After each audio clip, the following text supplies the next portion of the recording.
कभी सोचा है हमारे घर की हर चम्मच चीनी में इतनी मिठास कहाँ से आती है? क्या बस फैक्ट्री बनाती है या उसके पीछे और कोई ताकत काम करती है? एक मेहनत, एक जज्बा जिसे हम रोज देखते तो है लेकिन पहचानते बहुत कम है। आज उन अनकहे हाथों की, उनकी मेहनत की, उनकी कहानी देखते हैं। माझं नाव राहुल शिवाजी राठोड आहे। मी राहणार पांगरी गोसावी तालुका मंठा डिस्ट्रिक्ट जालना आहे माझा। आम्ही सगळेजण 16 मेंबर आहे। इकडे ऊसतोडीचे काम करायसाठी आलेलो आहे।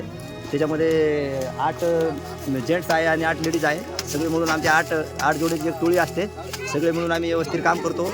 तसेच आमचे ट्रॅक्टरचे मालक पण आमच्या गावचेच आहे, राजेश राठोड म्हणून चांगले व्यक्ती आहे। सगळ्यांचं व्यवस्थित आमचं काम वगैरे सगळं व्यवस्थित चालू आहे। आतापर्यंत लगभग आम्ही 700-800 टन ऊस एका महिन्यामध्ये घातला आहे। आणि किती वाजता आला तुम्ही सकाळी? सकाळी आम्ही 4 वाजता उठतो, 5 वाजेपर्यंत रेडी होऊन आम्ही 5 वाजता फडात येतो। कारण की 5 वाजेपासून जवळपास 8-10 वाजेपर्यंत आमची गाडी भरून जाते। नंतर मग जेवण वगैरे करून आमचं संध्याकाळपर्यंत अजून वाहनाचा आम्ही खेपीचा माल रेडी करून ठेवतो। महाराष्ट्रामध्ये ऊसाची तोडणी हे फक्त काम नसून एक मोसम आहे। साधारणपणे ऑक्टोबरपासून मे महिन्यापर्यंत ऊसाचा शेवटचा प्रवास सुरू होतो। या काळात हजारो कुटुंब मान, बीड, उस्मानाबाद, लातूर, परभणी, सोलापूर सारख्या भागातून शेकडो किलोमीटर दूर निघून जातात। ते फक्त कामगार नाहीत तर ते खरे शिल्पकार आहेत।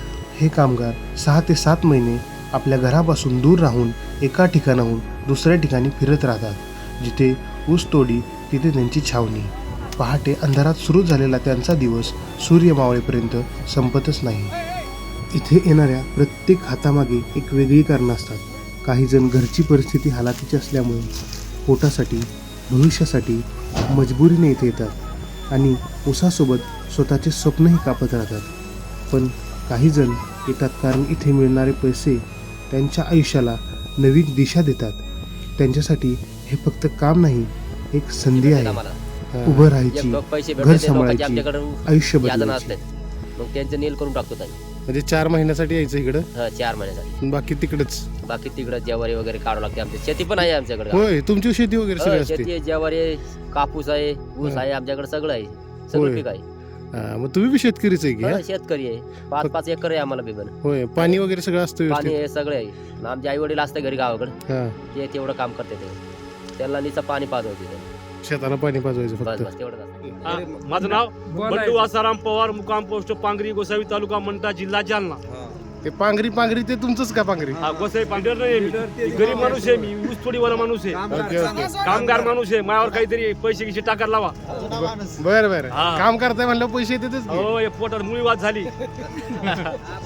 ऐकाय तिकडे जाईल. चला लावसार नाही, काय नाही, 5 मुली आहे, आजारी माणूस आहे मी, तरी माझ्याकडे कोणी ध्यान ठेवत नाही, काय नाही। मग तुम्हाला कुणाला सांगायचं? सरकारला सांगायचं का? सरकारला सांगायचं हे माणसाकडे बघा म्हणून, कोण काय झालं, हे काय झालं सांगा, ह्याच्याकडे ध्यान ठेवा। समजा भिकारी मी आहे, माझ्याकडे वावर नाही, शेती मुलगा नाही म्हणून ऊस तोडायला आली मुलगीसाठी। म्हणजे एकच मुलगी आहे का तुम्हाला? 4 मुलगी आहे। 4 मुली आहेत? हा, 4 मुली म्हणून ऊस तोडायला आली। गरीब पस्तिरी आहे आणि मुलगा नाहीये तुम्हाला? 4 मुली आहेत आणि म्हणून तुम्ही इकडे सगळे कामाला येतात? ऊस तोडायला आली। आणि गावाकडे तुमचं काय? काय शेती 1-2 एकर शेती आहे। घरची परिस्थिती व्यवस्थित नाही? हा, घरची परिस्थिती। मग 4 मुलींना शाळेत टाकले का? हो, 1 मुलगी शाळेत, 2 मुलगी शाळेत आहे। 2 मुली शाळेत आहेत आणि बाकीच्या संघ आहे, सोबत घेऊन आलाय? हो, घरी कोण नाही म्हणून। आता काहीच्या आता पोरगीचं चांगलं व्हायला पाहिजे माझी, त्यासाठी तुम्ही एवढी मेहनत करताय, बरोबर ना? त्याच्यासाठी. सकाळपासून उठून एवढ्या लवकर येऊन? 4 वाजायला उठायचं, 8ला फडामध्ये यायचं, मोळी बांधायचं, काम करून लागतं। संध्याकाळी 6ला कोपीकडे जायचं, झोप येते आम्हाला। येत नाही।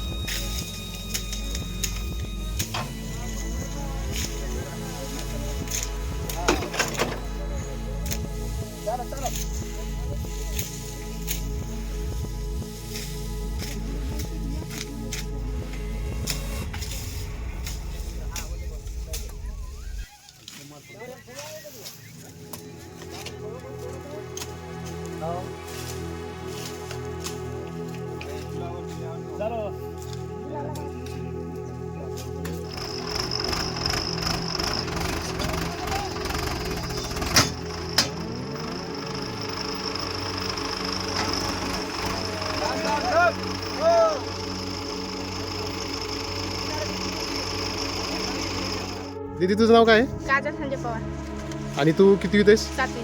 आणि मग तू इकडे आलीस तर मग तू आता शाळेत कशी जाणार? आता इथं आल्यावर मग इथून जाऊन शाळेत आहे. मग चालतं तसं शाळेत तुमच्या शाळेत चालतं तसं? हो. ठीक है, मग तुला मोठं होऊन काय बनायचंय? डॉक्टर. मेरा डिग्री हो चुका है, बीकॉम करके मैं गन्ना तोड़ रहा हूँ. बहुत दिन तक मैं बाहर भी काम किया हूँ, मुझे 4-5 साल में आउट ऑफ कंट्री में काम किया हूँ. और उसके बाद कुछ प्रॉब्लम के चलते मैं गांव को आने के बाद इधर अभी गन्ना तोड़. नाव काय आहे? काय? आणि तू शाळेत नाही जात? इकडे इकडे जातो का नाही?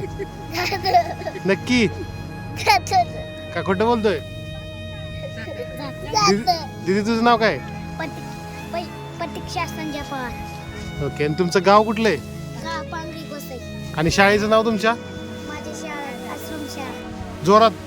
आश्रम शाळा. आणि तुझ्या रे? जिल्हा परिषद. ठीक आहे, चालतंय. असं बाय करा.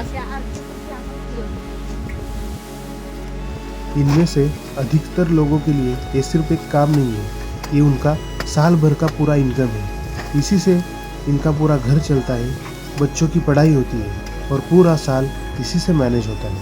लगातार 6-7 महीने बिना छुट्टी के काम, थकान से शरीर टूट जाता है, लेकिन ये तब तक नहीं रुकते जब तक कि सीज़न ख़त्म ना हो.